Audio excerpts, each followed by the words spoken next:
আল্লাহ সুবহানাহু ওয়া তাআলা সূরা কাউসার মহাগ্রন্থ আল কোরআনের কততম পারা? এটা 30তম পারার আমপারা সূরা। সূরা কাউসারের কত নম্বর আয়াত? 2 নম্বর আয়াত। সবচেয়ে ছোট সূরা মহাগ্রন্থ আল কোরআনের সবচেয়ে ছোট সূরার নাম কি? সূরা কাউসার। এই কাউসার ছোট হলেও এর গুরুত্ব অনেক বেশি। সূরা কাউসারের 2 নম্বর আয়াত আল্লাহ বলছেন, ফাসাল্লি লিরাব্বিকা ওয়ানহার, তোমরা সালাত আদায় করো তোর রবের জন্য এবং কুরবানি করো তোমার রবের জন্য। আমরা যে কুরবানি করব, এই কুরবানিটা কার জন্য হতে হবে? রবের জন্য। আপনারা ইতিপূর্বে ইতিহাস শুনেছেন, অনেক ইতিহাস রয়েছে, সংক্ষিপ্ত আকারে যেগুলো না বললে নয়। নবী ইব্রাহিম আলাইহিস সালামের বয়স যখন 86 বছর, তখন কি সে শিশু না যুবক না বৃদ্ধ? বৃদ্ধ। 86 বছর বয়স, তখন বৃদ্ধ। 86 বছর বয়সে যখন তার কোনো সন্তান হয় না, তখন সন্তানের জন্য উনি কি কখনো কোনো সময় কোনো পীরের মাজারে, কোনো দরকারে, কোনো খানকায়, কোনো বাবার কাছে গেছে? তিনি একমাত্র কেবলমাত্র আমাদের সৃষ্টিকর্তা, রিজিকদাতা, পালনকর্তা সেই রবের কাছে তিনি ফরিয়াদ করেছেন, আরজ করেছেন, আবদার করেছেন, দাবি করেছেন, তার কাছে মুনাজাত করেছেন কি? রব্বি হাবলি মিনাস সালিহিন, হে আমার রব, হে আমার প্রতিপালক, আমাকে একটা সন্তান দিন। এ কথা বলে নাই, সন্তান দিন বলে নাই, বলেছেন নেক সন্তান, সালিহিন মানে কি? সুসন্তান। সন্তান হলে হবে না, ছেলে মেয়ে আমাদের অনেকের আছে, সব ছেলে মেয়ে কি সুসন্তান? সবাই কি সুসন্তান? সুসন্তান হয় না। এখানে সালিহিন কথা ব্যবহার করা হয়েছে, তার মানে নেক সন্তান চেয়েছেন, সুসন্তান চেয়েছেন, ভালো সন্তান চেয়েছেন। শুধুমাত্র সন্তান চাইনি, চাওয়ার পিছনে কোনো ত্রুটি নাই, আছে? চাওয়ার মতন চাইলে যে একটা আমরা অবশ্যই আল্লাহর কাছে পাবো। আল্লাহ বললেন, সূরা সাফাতের কথা বলছি কিন্তু আমি, 100 আয়াত থেকে শুরু। ফাবাশশারনাহু বিগুলামিন হালিম, এখানেও একটা কথা রয়েছে। আল্লাহ রাব্বুল আলামিন বলছেন যে আমি তাকে একটি হালিম, এই হালিম কথা ব্যবহার করে কেন জানেন? সহনশীল এবং ধৈর্যশীল। হালিম অর্থাৎ সহনশীল, ধৈর্যশীল একটি সুসন্তানের সুসংবাদ দিলাম। বলুন সুবহানাল্লাহ। ইব্রাহিম আলাইহিস সালাম আল্লাহর কাছে চাইলেন একটা সুসন্তান, নেক সন্তান চাইলেন, আর ইব্রাহিম আলাইহিস সালামের এই ফরিয়াদ আল্লাহ কবুল করলেন। আল্লাহ কবুল করলেন, শুধু তাকে সন্তান দেননি, যে সন্তানটা দিয়েছে সে কি সন্তান? ধৈর্যশীল, সহনশীল একটি সন্তান দান করেছেন। তার নাম কি? ইসমাইল। ইসমাইলের বয়স যখন 13 বছর, তাফসীরের ভিতরে আসছে 12, 13, 14, তো 13-র বিষয়টা বেশি আসছে। 13 বছর যখন ইব্রাহিম আলাইহিস সালামের সন্তান ইসমাইলের বয়স, তখন ইব্রাহিম আলাইহিস সালাম স্বপ্ন দেখলেন। প্রথম যে স্বপ্ন দেখলেন, এই স্বপ্নটা ছিল 8ই জিলহজ। 8ই জিলহজ যে স্বপ্ন দেখলেন, এটাই ছিল ইয়াউমুত তারবিয়া, অর্থাৎ স্বপ্ন দেখার দিন। এই দিন স্বপ্ন দেখলেন কিন্তু বুঝতে পারলেন না যে কি। তিনি তারপরে 9ই জিলহজ আবার স্বপ্ন দেখলেন, যেটাকে বলা হয় ইয়াউমুল আরাফা, স্বপ্ন নিশ্চিত হওয়ার দিন। তারপরে তিনি 10ই জিলহজ আবার দেখলেন, এটার বলা হয় ইয়াউমুন নাহার, অর্থাৎ কি?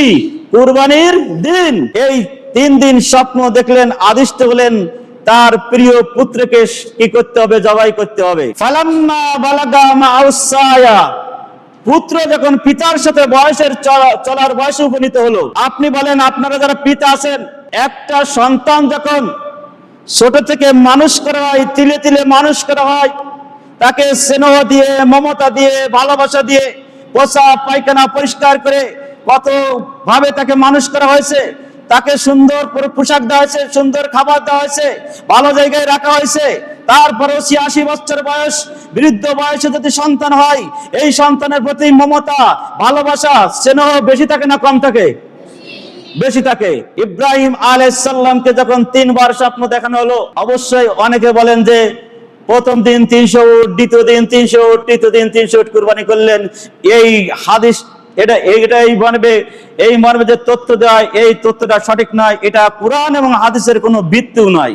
কারণ আল্লাহ বলেছেন প্রিয় পুত্রকে, আল্লাহ বলছেন প্রিয় বস্তুকে কুরবানি করতে। এখানে উট কুরবানির কোনো প্রশ্ন নাই। যখন এই স্বপ্ন দেখলেন, ফালাম্মা বালাগা মাউসায়া, পুত্র যখন পিতার সাথে চলার বয়সে উপনীত হলেন, যখন এই বয়সে উপনীত হওয়ার পরে তিনি যখন এই স্বপ্ন দেখলেন, তখন পিতা যে পুত্রের কাছে কি পরামর্শ নিচ্ছে শুনুন। সকল পিতা এবং পুত্রকে এটা জানা দরকার। ইয়া বুনাইয়া, হে আমার ছেলে, হে আমার বৎস। আপনাদেরকে একটা কথা বলি, আপনারা অনেক সময় চিন্তা করেন যে আর আমার ছেলে ছোট মানুষ, ওর কাছে কি শুনবো, এরকম একটা বিষয় রয়েছে না? না না, এটা বলা যাবে না। ছোট মানুষের, আপনারা যে সুলাইমান, নবী সুলাইমান আলাইহিস সালামের যে একটা ইতিহাস আপনারা বিচারের জানেন না, দাউদ আলাইহিস সালাম, সুলাইমান আলাইহিস সালামের যে একটা বিচারের ঘটনা আপনারা জানেন, সেখানে ছোট্ট পুত্র যে সমাধান করতে পেরেছিল, তার পিতা কি তা পারছিল? পারে নাই। অতএব আপনি বলবেন যে আমার ছেলে ছোট, ওর কাছে কি পরামর্শ নেব, এটা নয়। কি শিক্ষা দেখছে কোরআন শুনুন। ইব্রাহিম আলাইহিস সালাম ইসমাইলকে বলছে, ইয়া বুনাইয়া, হে আমার পুত্র, আদরের ধন, কলিজার টুকরা, নয়নের মণি ইসমাইল, আমি স্বপ্ন দেখেছি, ইন্নী আরা ফিল মানাম, আমি তোমাকে জবাই করতে স্বপ্ন দেখেছি, আমি তোমাকে কুরবানি করতে হবে এই স্বপ্ন দেখেছি। মা যা তারা, এ ব্যাপারে তোমার মতামত কি? কোন পিতা যদি আমরা স্বপ্ন দেখতাম, আমাদের পুত্রের কাছে, আমাদের ছেলের কাছে কোশ্চেন কালো কি এটা জিজ্ঞাসা করতে পারতাম? পারতাম না। আবার পুত্রকে যদি বলতাম, তাহলে ওই পুত্র হয়তো পালিয়ে যেত, অথবা সে আমার উপরে রাগান্বিত হয়ে অন্য রকম ভাবে অ্যাকশন নিত। মতামত নিশ্চয় দেখুন, যেমন পিতা তেমন পুত্র, যেমন পিতা তেমন পুত্র।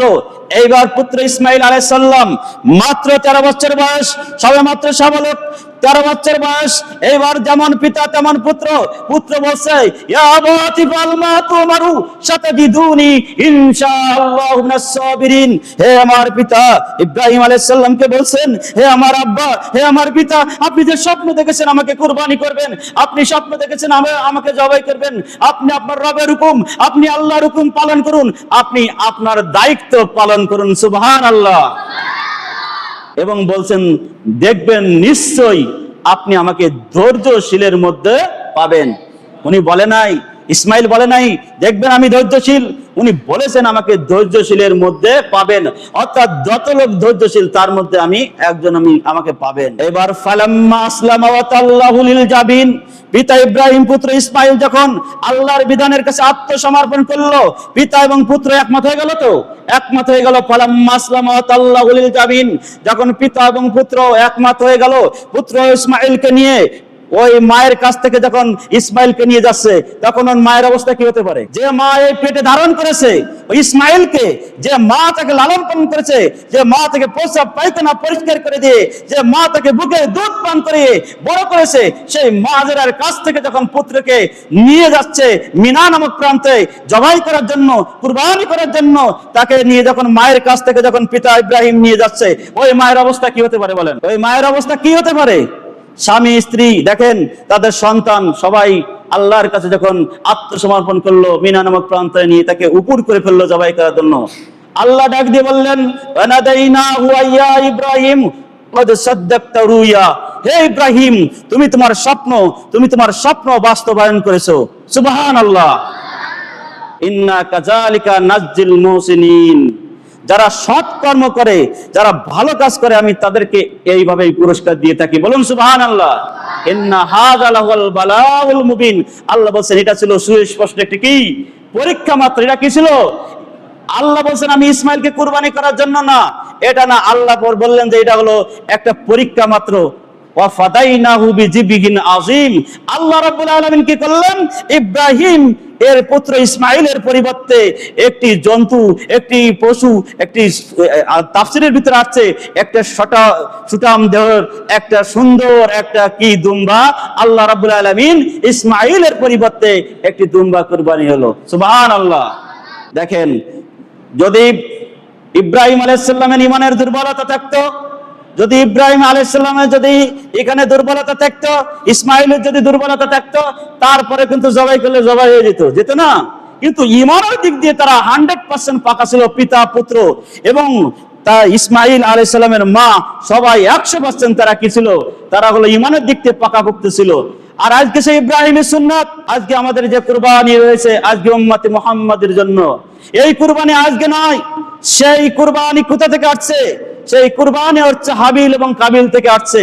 হাবিল এবং কাবিলের ভিতরে যে কুরবানি ছিল আদম আলাইহিস সালামের ছেলে, তখন কুরবানির নিয়ম ছিল যে পশু জবাই করবেন, যারটা কুরবানি হবে তার টাকা জ্বলে পুড়ে সেটা ভস্মীভূত হয়ে যাবে, আর যারটা কুরবানি হবে না তারটা ওই ময়দানেই থেকে যাবে। ওই প্রসেস যদি এখন থাকতো তাহলে কার টাকা হালাল আর কার টাকা হারাম, কার টাকা ভালো মন্দ, কারটা কুরবানি হচ্ছে আর কারটা হচ্ছে না, তাহলে কি ধরা পড়ে যেত না? ধরা পড়ে যেত। কিন্তু এখন তো ওই প্রসেস নাই, এখন হলো ইব্রাহিম আলাইহিস সালামের যে চেতনা সুন্নাত সেই অনুযায়ী হলো আমাদের কুরবানি। এই কুরবানিকে কুরবান হলো আরবি শব্দ, কুরবানি হলো উর্দু এবং ফার্সি শব্দ, যার শাব্দিক অর্থ হলো নৈকট্য লাভ, সন্তুষ্টি অর্জন। কার সন্তুষ্টি অর্জন করতে হবে? আল্লাহর সন্তুষ্টি। এই জন্য পারিভাষিক সংজ্ঞা হলো নির্দিষ্ট সময়ে, নির্দিষ্ট দিনে, নির্দিষ্ট একটা সময়ের মধ্যে মহান আল্লাহ সুবহানাহু ওয়া তাআলার সন্তুষ্টির জন্য। এখানে কোনো ব্যক্তির সন্তুষ্ট নয়, একমাত্র কার সন্তুষ্ট? আল্লাহর সন্তুষ্টি অর্জনের জন্য নির্দিষ্ট সময়ের মধ্যে নির্দিষ্ট নিয়মে, নিয়ম আছে না কিছু, নির্দিষ্ট নিয়মে পশু জবাই করার মাধ্যমে আল্লাহর সন্তুষ্টি অর্জন করা, এর নাম কি? কুরবানি। এর নাম হলো কুরবানি। কুরবানি হলো সুন্নাতে মুআক্কাদা, এটা ফরজ নয়, এটা ওয়াজিব নয়, এটা হলো সুন্নাতে মুআক্কাদা কুরবানি। আল্লাহ রাসূল সাল্লাল্লাহু আলাইহি সাল্লাম এই কুরবানির বিষয়ে কি বলছেন শুনুন, সুন্নাতে মুআক্কাদা। তারপর আল্লাহ রাসূল কি বলছেন? যে যাদের সামর্থ্য রয়েছে তাদেরকে অবশ্যই কুরবানি দিতে হবে। এখন বলতে পারেন যে সামর্থ্যের আবার ব্যাখ্যা আছে, তো সামর্থ্য কি? আবার অনেকের প্রশ্ন হতে পারে যে আবু বকর ওমর রাদিয়াল্লাহু তাআলা আনহু সামর্থ্য থাকতে তারা কুরবানি করেনি কেন? আবু বকর ওমর রাদিয়াল্লাহু তাআলা আনহু সামর্থ্য ছিল, তারপরেও তারা কুরবানি করেনি, এই জন্য যে এই কুরবানি যাতে কি ওয়াজিব হয়ে না যায়, তাই ইচ্ছাকৃত ভাবে না, এটা হলো যাতে ওয়াজিব হয়ে না যায়, এটা যেন এই জন্য তারা কুরবানি করে নাই। কিন্তু আল্লাহ রাসূল সাল্লাল্লাহু আলাইহি সাল্লাম ইবনে মাজাহ 3123 নম্বর হাদিস, সহিহ এই হাদিসটি আপনারা পড়বেন, 3123 নম্বর ইবনে মাজাহর হাদিস। আল্লাহ রাসূল বলেন, মান কানা লাহু সাতান, যে ব্যক্তি সামর্থ্য রয়েছে, কুরবানি দেওয়ার সামর্থ্য রয়েছে, যে 10টা ছাগল বিক্রি করতে পারে, 5টা ছাগল বিক্রি করে, তুই একটি কি তার সামর্থ্য নাই? যে ফ্রিজ কিনে আনতে পারে, যে মোটরসাইকেল কিনতে পারে, যে 2 বাড়ি পাকা ছাদের বাড়ি করতে পারে, যে 1 বিঘা জমি কিনতে পারে, এই ব্যক্তি কি সামর্থ্যের বাইরে? এই ব্যক্তি কি সামর্থ্যের বাইরে? আল্লাহ রাসূল বলেন, ওয়ালাম ইয়াজাহা ফালা ইয়াকরাবান্না মুসাল্লান, সামর্থ্য আছে কিন্তু ওই ব্যক্তি কুরবানি করছে না, সামর্থ্য আছে কিন্তু ওই ব্যক্তি কুরবানি করছে না, সেজন্য আমার ঈদগাহে না আসে। এটা কার কথা? আল্লাহ রাসূলের কথা, এটা আমার কথা নয়, এটা আমার কথা নয়, এটা হলো আল্লাহর রাসূলের কথা। সামর্থ্য থাকলে কুরবানি আপনাকে অবশ্যই করতে হবে। এখন প্রশ্ন হলো এখানে যে আপনি 10,000 টাকার একটা ছাগল কুরবানি করলেন, এটা কি আপনার কুরবানি হবে না? আবার যে 5,000 টাকা দিয়ে কিনলো তারা কি কুরবানি হবে না? হবে। কিন্তু আপনি যখন শিল্পপতি, আপনি যখন কোটিপতি, তখন আপনার জন্য 10,000 টাকা ছাগল যদি কুরবানি করেন, 15,000 টাকা যদি ছাগল কুরবানি করেন, এটা হবে আপনার কৃপণতা। আর একজন গরিব মানুষ, ফকির মানুষ, সে যদি তার সাধ্যের বাইরে যে কিছু ক্রয় করে, তাহলে এটা হবে তার অপচয়, এটা হবে কি তার অপচয়। আর যার টাকা আছে, যে তার অনেক টাকা আছে, যে গরু দিতে পারে, একটা গরু কুরবানি করতে পারে, সে 50,000 টাকা, 1 লক্ষ টাকা গরু কুরবানি করার সামর্থ্য যার আছে, যে কোটিপতি, ওই ব্যক্তি যদি 10,000 12,000 টাকা দিয়ে ছাগল ক্রয় করে, কুরবানি হবে কিন্তু তার কৃপণতা হবে। আবার যে ব্যক্তির সামর্থ্য নাই, ও যদি 20,000 টাকা দিয়ে, 25,000 টাকা দিয়ে, 30,000 টাকা দিয়ে ছাগল কুরবানি করে, ওই ব্যক্তি কি করা হবে? অপচয়। তাহলে আগে বুঝতে হবে কৃপণতা কি আর অপচয় কি, এইটা আপনাকে আগে বুঝতে হবে। যে কথা আগেও বলেছিলাম, বাজারে চিংড়ি মাছ বিক্রি হচ্ছে 1,000 টাকা কেজি, বাজারে পাঙ্গাস মাছ বিক্রি হচ্ছে 200 টাকা কেজি। যদি যিনি বিক্রি করতে আসছেন ওই চিংড়ি মাছ, আপনি বাজারে গেছেন, আপনার টাকা আছে, আপনি কোটিপতি, আপনি শিল্পপতি, আপনি ব্যবসায়ী, আপনার অনেক অর্থ আছে, সম্পদ আছে, আপনি যদি ওই চিংড়ি মাছ না কেনেন ওই গরিব মানুষের কাছে, এটা আপনার কি হবে? এটা কি হবে? কৃপণতা। আমি পাঙ্গাস মাছ কেনার ক্ষমতা রাখি 200 টাকার, আমি যদি ওইটা ঋণ হয়ে, দিনা হয়ে যদি ওইটা ক্রয় করি, ওইটা কিনি, ওটার নাম কি হবে? অপচয়। এজন্য আপনাকে আগে বুঝতে হবে কৃপণতা কি আর অপচয় কি। সম্মানিত উপস্থিতি, কুরবানি করার ক্ষেত্রে কিছু নিষেধাজ্ঞা আছে।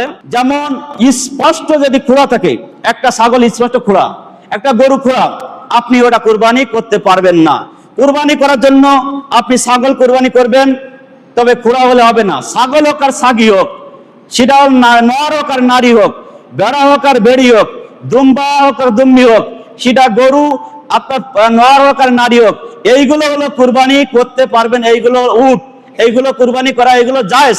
তবে এগুলো স্পষ্ট খোঁড়া চলবে না, স্পষ্ট কানা চলবে না, স্পষ্ট রুগী জীর্ণ ছিন্ন অবস্থা এগুলো কিনে এগুলো ক্রয় করে এগুলো কুরবানি জায়েজ নয়। এখন প্রশ্ন হতে পারে, ভাই আমি তো আমার ছাগল কেনার পরে, ছাগল ক্রয় করার পরে আমার ছাগলের এই সমস্যা হয়েছে, অসুস্থ হয়ে গেছে, বা একটা পায়ে আঘাত পেয়েছে, বা একটা কান কাটা পড়েছে, বা একটা শিং ভেঙে গেছে, এই ক্ষেত্রে আমার করণীয় কি? আল্লাহ রাব্বুল আলামিন, আল্লাহর রাসূল সমস্যা যেখানে সমাধান দিয়ে দিবেন, সেখানে কেনার পরে যদি, ক্রয় করার পরে যদি কোনো সমস্যা দেখা যায় ওই পশুতে, তাহলে ওটা জায়েজ। কিন্তু খুদ থাকা অবস্থায় আপনি ওটা ক্রয় করতে পারবেন না। খুদ থাকা অবস্থায় ওটা কি করতে পারবেন না? ক্রয় করতে পারবেন না। মনে করেন যে বাংলাদেশ সেনাবাহিনী যখন নিয়োগ প্রাপ্ত, নিয়োগ দেয়, তখন যদি কারোর কোনো খুঁত পায় তখন কি তার নিয়োগ হয়? কিন্তু নিয়োগের পরে যদি সামান্য কোনো খুঁত পায় তারা কি বাদ দিয়ে দেয়? দেয় না। মানে আমি এটা উদাহরণস্বরূপ বললাম যে আপনি ছাগল কিনেছেন, গরু কিনেছেন, অথবা ভেড়া কিনেছেন, অথবা দুম্বা কিনেছেন, অথবা উট কিনেছেন, কেনার পরে যদি খুব সমস্যা হয় এটা জায়েজ। কিন্তু আপনি এই যে ত্রুটি দেখে কিন্তু কিনতে পারবেন না, এটা দান কম, এটা কিনলাম, এটা করতে পারবেন না। এরপর আসেন সম্মানিত উপস্থিতি, এখন কুরবানি যিনি দেবেন তার কিছু শর্ত আছে। প্রথম হলো বিশুদ্ধ নিয়ত থাকতে হবে। আপনি যে কুরবানি দিচ্ছেন কি এই উদ্দেশ্য, আপনার 3টা মেয়ে, তাহলে 3টা জামাই আসবে, 3টা জামাইয়ের 2টা করে বাচ্চা আছে, তাহলে কয়জন হলো? তাহলে ওই হলো 6 জন, আর মেয়ে জামাই হলো 6 জন, 6 আর 6 12 জন, আমরা আছি বাড়ি হলো 2 জন, 8 জন, ছেলে বৌমা 2 জন, 10 জন, তাহলে কুরবানি করতে হবে। তাহলে কি করতে হবে? কুরবানি করতে হবে। তাহলে এর কুরবানি হবে? হবে না।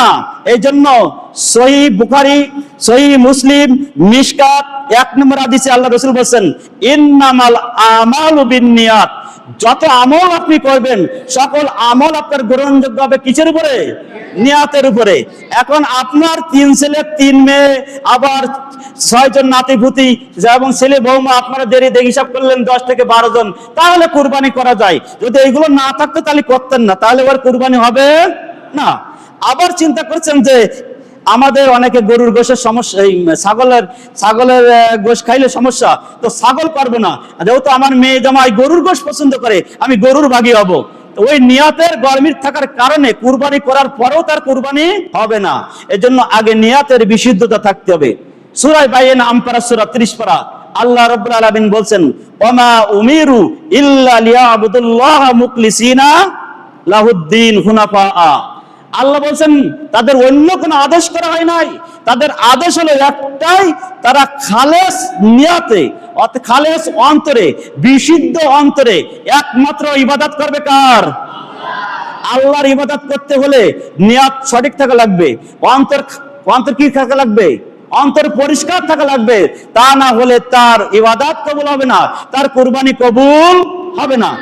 দলিল সূরা বাইনা আমপারা সূরা 5 নম্বর আয়াত, সূরা আনাম 162 নম্বর আয়াত। আল্লাহ কি বলতেন শুনুন, বল আপনি বলুন, ইন্নাস সালাতি ওয়া নুসুকি ওয়া মাহইয়ায়া ওয়া মামাতি লিল্লাহি রাব্বিল আলামিন। বলুন আমার সালাত কার জন্য? আমার কুরবানি, আমার হায়াত, আমার মউত। এজন্য বলছেন বলুন আমার সালাত, আমার কুরবানি, আমার হায়াত, আমার মউত লিল্লাহি রাব্বিল আলামিন, বিশ্ব প্রতিপালক রবের জন্য। তাহলে আমার সালাত, আমার কুরবানি, এই সব কিছু কার জন্য হতে হবে? আল্লাহর জন্য হতে হবে। এখন যদি আপনি চিন্তা করেন যে আমি যদি কুরবানি না করি সমাজ আমাকে খারাপ মনে করবে, সমাজ আমাকে ভালো বলবে না, এবং আগামী নির্বাচনে আমি প্রার্থী, আমি যদি না দিই মানুষ আমাকে খারাপ বলবে, আমি যদি দিই তাহলে বলবে না কুরবানি করেছে, ওই ব্যক্তির কুরবানি হবে না। এজন্য বিশুদ্ধ নিয়ত থাকতে হবে। 2, কুরআন হাদিস অনুযায়ী আপনাকে কুরবানি করতে হবে। সূরা কাহফ 110 নম্বর আয়াত আল্লাহ বলেন, ফামান কানা ইয়ারজু লিকা রাব্বিহি ফালইয়ামাল আমালান সালিহা ওয়ালা ইশরিক বিইবাদাতি রাব্বি আহাদা। আল্লাহ বলেন যে ব্যক্তি আমার সাক্ষাৎ লাভ করতে চায়, কার সাক্ষাৎ? কার সাক্ষাৎ? আল্লাহর সাক্ষাৎ। ফালইয়ামাল আমালান সালিহা, সে যেন আমেলা সালিহা করে, ভালো কাজ করে। এই ভালো কাজের ভিতরে একটা শর্ত দিছে, ওয়ালা ইশরিক বিইবাদাতি রাব্বি আহাদা। হাফেজ সাহেব কি অবস্থা? সেজন্য ইবাদতের ক্ষেত্রে আল্লাহর সাথে কাউকে কি না করে? শরীক না করে। তাহলে কুরবানি কার নামে হতে হবে? আল্লাহর নামে হতে হবে। কুরবানি কোনো বাবার নামে না, কোনো পীরের নামে না, কারোর নামে না, একমাত্র কুরবানি, কেবলমাত্র এই কুরবানি কার সন্তুষ্টি, কার জন্য হতে হবে? আল্লাহর জন্য হতে হবে। এটাই হলো কুরবানি দাতার শর্ত। এরপর আসুন সহিহ মুসলিম 2564 নম্বর হাদিস। মানুষকে তো দেখানো যাবে না, আগেই বলেছি। Abu Hurairah narrated the prophet said, Allah does not look to your face, beauty or wealth. He looks to your heart and activities. Inna Allaha la yanzuru ila surikum wa amwalikum, walakinna yanzuru ila qulubikum wa amwalikum. রাসূল সাল্লাল্লাহু আলাইহি সাল্লাম বলেন, আবু হুরায়রা থেকে হাদিসটি বর্ণিত, রাসূল সাল্লাল্লাহু আলাইহি সাল্লাম বলেন, আল্লাহ রাব্বুল আলামিন কারো চেহারার দিকে আর কারো সম্পদের দিকে দৃষ্টি দেন না। কি দেন না? চেহারা এবং সম্পদের দিকে আল্লাহ কি দেন না? দৃষ্টি দেন না। দেন কি? ওয়ালাকিন্না ইয়ানজুরু ইলা কুলুবিকুম ওয়া আমালিকুম, ওয়ালাকিন্না ইয়ানজুরু ইলা কুলুবিকুম ওয়া আমালিকুম। আল্লাহ রাব্বুল আলামিন দৃষ্টি দেন তার অন্তর এবং তার কর্মের দিকে। তার অন্তরে কি বলছে এটার দিকে কে দৃষ্টি দেন? আল্লাহ। আর সে কি করছে? এই যেমন মনে করেন বিরাট একটা মসজিদ এখানে হয়েছে, আপনাদের অনেকের প্রচেষ্টা ছিল, আলহামদুলিল্লাহ। আপনারা এই মসজিদ হওয়ার আগে আপনারা কিন্তু প্রচুর পরিমাণে আমার জানা মতে সময়, শ্রম, অর্থ, মেধা ব্যয় করেছেন এবং প্রচুর সমস্যার সম্মুখীন হয়েছেন। সকল সমস্যাকে অপেক্ষা করে চিন্তা করেছেন যে একটি দ্বীনি প্রতিষ্ঠান যদি এখানে করা যায়, একটি মসজিদ যদি এখানে করা যায়, একটি সেই আমলের আকীদা আমলের যদি একটা প্রতিষ্ঠান এখানে করা যায়, তাহলে ইনশাআল্লাহ এর বিনিময় অন্তত আমরা যা যা পাবো, আল্লাহ রাব্বুল আলামিন যদি সন্তুষ্ট হয়ে যায়, তাহলে এর বিনিময় ইনশাআল্লাহ আমরা কি পাবো? মুক্তি পাবো। এই নিয়াত, বিশুদ্ধ নিয়াত যদি আপনাদের থাকে, অবশ্যই যতদিন পর্যন্ত কিয়ামত পর্যন্ত যদি এই মসজিদ জারি থাকে, যারা শ্রম দিয়েছেন, যারা টাকা দিয়েছেন, যারা মেধা দিয়েছেন, যারা এই আঞ্জাম দিয়েছেন, দাওয়াতি কাজ করেছেন, কিয়ামত পর্যন্ত এই যারা এর সাথে ছিলেন সংশ্লিষ্ট, এর সব তারা পাবেন ইনশাআল্লাহ। এটা হলো সহিহ হাদিসের কথা। এরপর আসুন সম্মানিত উপস্থিতি, তো কুরবানি আপনি করবেন, টাকা হালাল না হারাম হতে হবে? হালাল না হারাম? হালাল হতে হবে। আপনি সুদের টাকা, লভ্যাংশ টাকা উঠায় এনে কুরবানি করলেন, কারোর থেকে চাঁদাবাজি করে কুরবানি করলেন, কারোর টাকা আত্মসাৎ করে কুরবানি করলেন, কারোর জমি ফাঁকি দিয়ে সেই জমি বিক্রি করে আপনি কুরবানি করলেন, অথবা আপনি ওজনে ফাঁকি দিয়ে মাল বিক্রি করে সেই টাকা সঞ্চয় করে কুরবানি করলেন, আপনার কুরবানি হবে? হবে না। তাহলে কুরবানি করতে হলে টাকাকে হালাল হতে হবে। এরপরে হলো শর্ত হলো নির্ধারিত সময়ে কুরবানি করতে হবে। আপনি যদি কুরবানি সালাতের আগে যদি কুরবানি করেন, তাহলে কি কুরবানি হবে? হবে না। 10 জিলাস থেকে শুরু করে আপনার 13 জিলাস, এই এদিকে একদিন আর ওই দিন পাবে 3 দিন, এর ভিতরে আপনি কুরবানি করবেন। এরপর আরাফার বিষয়টা একেবারে শেষের দিকে আসবে, আরাফা সিয়ামের বিষয়টা। তো বেশ কয়েকটি মাসালার বিষয় রয়েছে যেগুলো আমাদের জানা জরুরি। যেমন ভাগে কুরবানি দেওয়া যাবে কিনা। তিরমিজি 1518, তিরমিজি 1505 এই হাদিস আসছে সফরে। আল্লাহ রাসূল সাল্লাল্লাহু আলাইহি সাল্লামের হাদিস, যখন সফর অবস্থায় ছিলেন তখন 7 জনে একটা গরু, 10 জনে একটা কি উট, 7 জনে একটা গরু, 10 জনে একটা উট। এখন প্রশ্ন হলো যে বর্তমান সময়ে ভাগে যদি 7 জনে গরু দেয় আর 10 জনে যদি উট দেয়, তাহলে হবে কিনা? আল্লাহ রাসূল বলেছেন তো প্রত্যেক পরিবার থেকে একটা পশু কুরবানি করার কথা। এখন 7 জনে গরু আর 10 জনে উট দেবো, হবে কিনা? অবশ্যই বড় বড় বিদ্বানগণ বলেছেন হবে, কিন্তু ভাগে কুরবানিটা একটা বিষয় সমস্যা রয়েছে, সেটা হলো যে 7টা ভাগই হলে 7টা পরিবারের হবে না 7টা ব্যক্তির হবে। এইটা নিয়ে কিন্তু এখনো পর্যন্ত এর সমস্যার সমাধান ঠিকভাবে কাটি নাই। এক শ্রেণীর লোক আলেম ওলামা বলছে এটা 7টা পরিবারের হবে, আর এক শ্রেণীর আলেম ওলামা বলছে না, এটা 7টা ব্যক্তির হবে। এই জন্য অনেকে এর সমাধানটা এইভাবে টেনেছে যে যেহেতু এখানে মতনৈক্য রয়েছে আলেম ওলামার মধ্যে, ছোট হোক বড় হোক একটা পরিবারের জন্য একটা পশু দেওয়া কি উত্তম হবে। এজন্য ভাগাভাগের বিষয়টা একটু দূরে থাকার চেষ্টা করতে হবে। 7 জনে দিলে হবে না একথা আমি বলছি না। আবার আমাদের সমাজে আরেকটা জিনিস দেখা যায়, যেমন 3 জনে মিলে, 3 ভাই মিলে এক গরুতে কুরবানি করে, 5 ভাই মিলে গরুতে কুরবানি করে। আমার জানা মতে, আমার সব ছোট বিদ্যায় যেটুকু বলে, আর আমি এই পর্যন্ত আমাদের কোনো বড় আলেম ওলামা বলে নাই যে 3 জনে এবং 5 জনে বা কুরবানি দেওয়া যায়। 7 জনের সহিহ হাদিস আছে, অসংখ্য সহিহ হাদিস আছে 7 ভাগে কুরবানি দেওয়ার কথা, 10 ভাগে উঠিয়ে দিতে পারে, কিন্তু 3 জনের 5 জনের এ ব্যাপারে আমার জানা নেই। এইবার 8 তারিখ পড়বেন, এই যে আপনার তর্জমানে আপনার ইতিসাম পড়বেন, আরকানুল ইসলাম পড়বেন। এখানে 1330টি প্রশ্নের উত্তর দেওয়া আছে, এখানে বই আছে আরকানুল ইসলাম। এখানে দেখবেন কুরবানির অধ্যায়তে যাবেন, এখানে ভাগে কুরবানি 7 জনে গরু, 10 জনে উট, কিন্তু 3 জন 5 জন, এটা এ মর্মে যারা আলেম ওলামা আছে এই ব্যাপারে আপনারা একটু জেনে নেবেন, কারণ আমরা তো ছোট পরিসরের লোক, তাদের কাছ থেকে আপনারা মাসালাগুলো আপনারা এগুলো জেনে নেবেন। এগুলো একটা বিষয়। আরেকটা বিষয় দেখেন, আমার ইনকাম আলাদা, আমার হিসাব আলাদা, আমার জমি আলাদা, আমার বাড়ি আলাদা, তাও থাক আমার খাওয়া দাওয়াও আলাদা, হাড়ি আলাদা, সংসার আলাদা, হিসাব কিতাব আলাদা, কিন্তু আমরা কি করছি, কুরবানির সময় এক হয়ে যাচ্ছি। যাই আসো আমরা 3-4 জন মিলে একটা ছাগল কুরবানি দিই।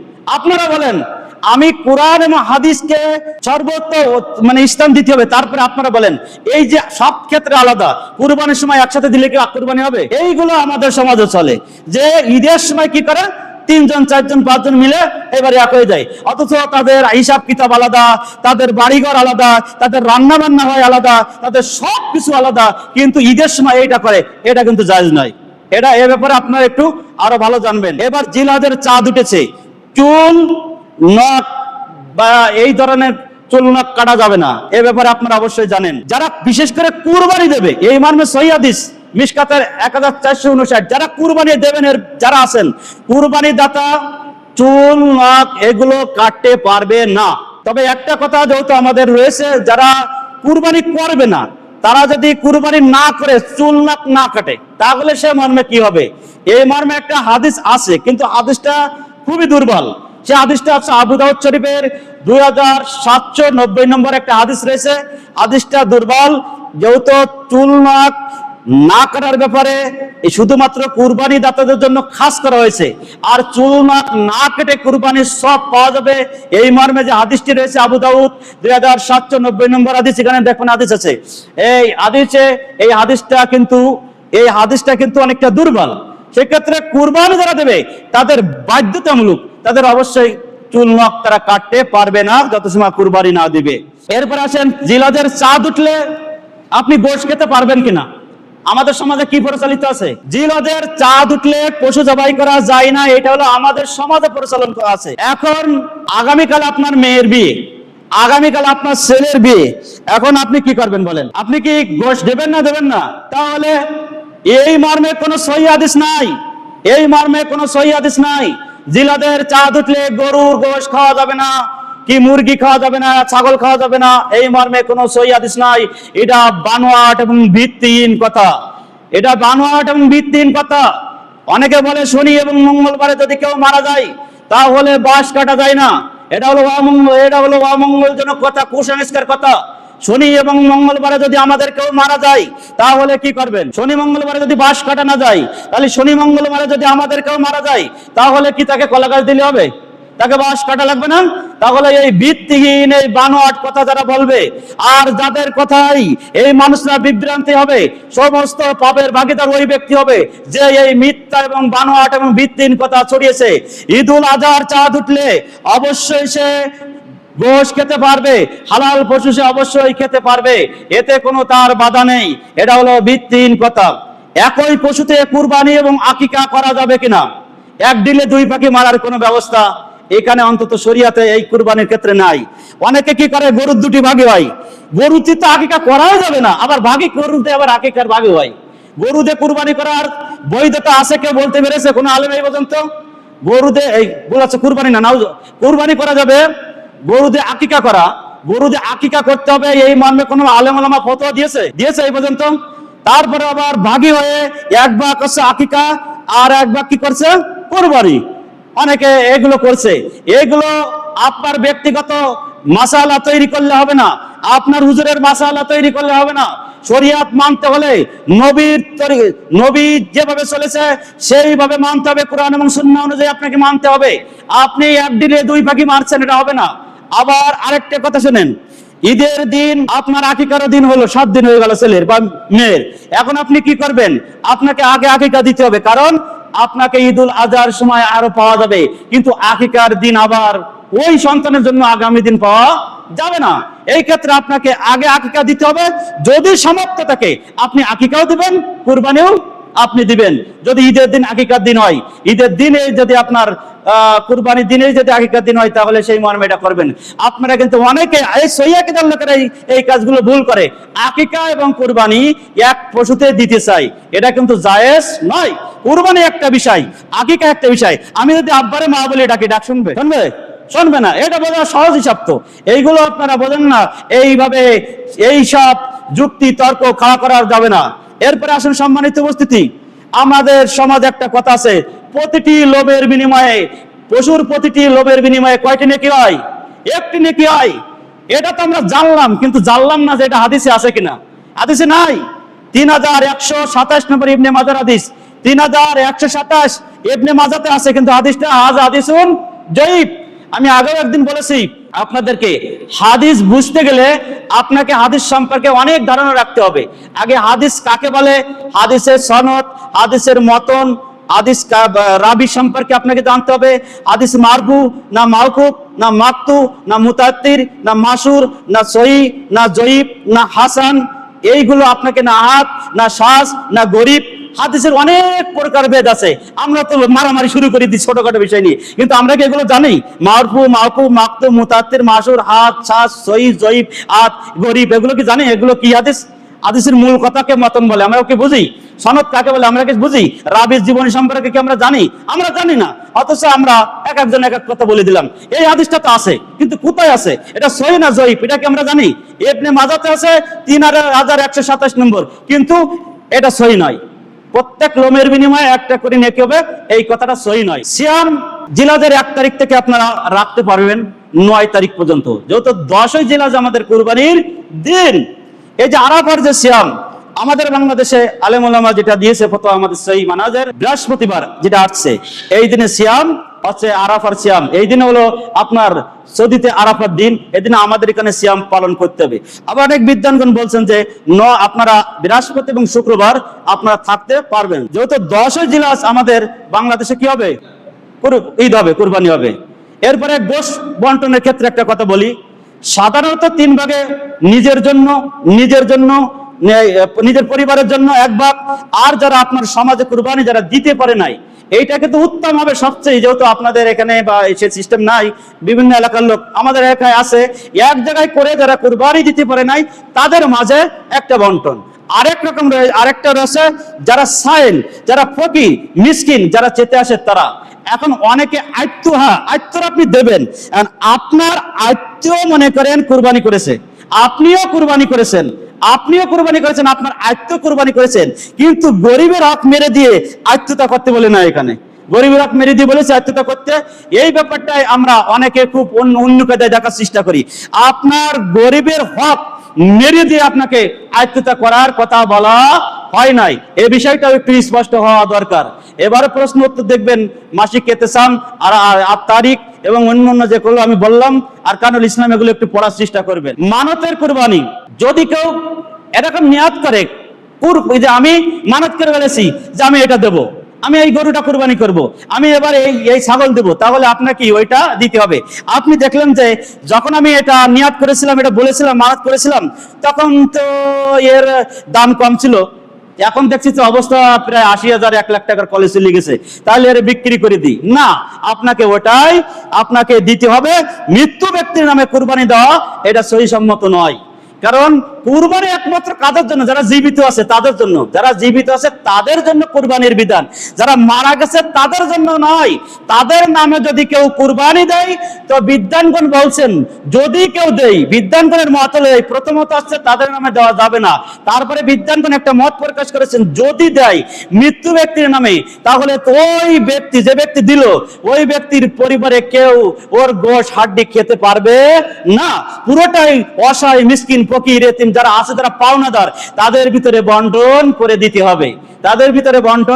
দিতে হবে, যারা জীবিত আছে। দেখেন আমাদের সমাজে একটা জিনিস আছে, আমাদের মা বাবা বেঁচে থাকতে আমরা তাদের যত্ন বুঝি না, মা বাবা মারা গেলে মানুষ ডেকে খাওয়ার ব্যবস্থা করি। এটা কি জায়েজ আছে? এটা না, এগুলো করবেন না। আমি সংক্ষেপে ছেড়ে দিচ্ছি, সময় শেষ। এরপরে আসুন সম্মানিত উপস্থিতি, নিজের পশু নিজে কুরবানি করা হলো সবচেয়ে ভালো। ঈদগাহ যদি থাকে ঈদগাহে যে করবেন, নিজের বাড়ির আঙ্গিনায় করলে হবে না তা নয়, নিজের পশু নিজে কুরবানি করতে হবে, এটা হবে সর্বোত্তম।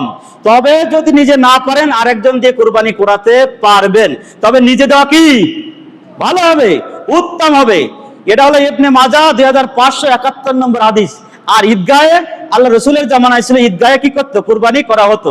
আপনার ঈদগাহ থাকলে ঈদগাহ, না হলে নিজের বাড়ির আঙ্গিনায় করবেন। এইবার প্রশ্ন হলো যে আমার একটা গরু জবাই করেছি, এখন কুটা বাছার জন্য আমি লোক আনছি, এখন এই মর্মে আমি কি করব? আগে তো মোল্লারা মাথা নিয়ে নিত না, আগেরা জবাই করে গরুর মাথা, ছাগলের মাথা মোল্লারা সব নিয়ে নিত। এখনো আছে স্বার্থ যারা আছে, তারা তো এগুলোই করে, তারা মশলা দেয় যে জবাই করে দিছি মাথাটা তো আমরা পাবো, এই আছে মশলা খাওয়ার ধান্দা। এইগুলো হলো আমাদের সমাজে এখনো অনেকে রয়েছে। কিন্তু হ্যাঁ, আপনি লোক রাখেন কোটা বাসা বাবদ, তার একটা পরিশ্রম আছে না, তার একটা কষ্ট আছে, এইটা আপনি তাকে দেবেন, এই কষ্ট দেবেন, এটা সহিহ হাদিস। তাই এই কষ্টের কারণে তাকে কি করবেন, এই পরিশ্রমের কারণে তাকে কি করবেন, তাকে হাদিয়া দেবেন, তাকে কি দেবেন, তাকে বিনিময় দেবেন, তাকে কি দেবেন, টাকা দেবেন, তাকে টাকা দেবেন, তাকে অবশ্যই টাকা দিবেন।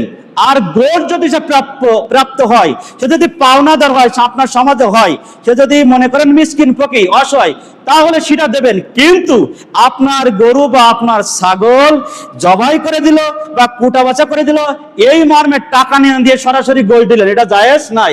টাকা তো অবশ্যই দিতেই হবে, আপনাকে তার পরিশ্রম দিতেই হবে। আর যদি সে পাওনাদার হয়, সে যদি প্রাপ্ত হয়, তাহলে হকদার হয়, তাহলে তাকে গোল দিবেন, বাধা নেই। কিন্তু শুধু গোলটি পার করে দেবেন না, এটা ঠিক হবে না। এরপরে ঈদগাহে গমনের বিষয়ে আর একটা জুমা সামনে আসছে, আপনারা জানেন, এক পথ দিয়ে আসতে হয়, এক পথ দিয়ে আর এক পথ দিয়ে যেতে হয়, এই মর্মে আপনারা জানেন। তো আল্লাহ সুবহানাহু ওয়া তাআলা আজকে আমাদের এই যে সংক্ষিপ্ত যে আলোচনা আমরা শুনলাম, আমি সহ আমরা যারা আছি, আমাদের সবাইকে আল্লাহ রাব্বুল আলামিন যেন মানার সক্ষমতা দান করেন, আল্লাহুম্মা আমিন। বিশেষ করে আমি যারা এখনো পর্যন্ত কুরবানির নিয়াত করেননি, আপনাদেরকে অনুরোধ করবো, দেখেন আপনারা আপনাদের ছেলে মেয়ের পিছনে কত টাকা খরচ করেন, আপনাদের ব্যক্তিগত কাজে খরচ করেন, ইচ্ছায় অনিচ্ছায় খরচ করেন। যদি আপনাদের সামর্থ্য থেকে দেওয়ার মতন, অবশ্যই আপনারা কুরবানিতে শরীক হওয়ার চেষ্টা করবেন।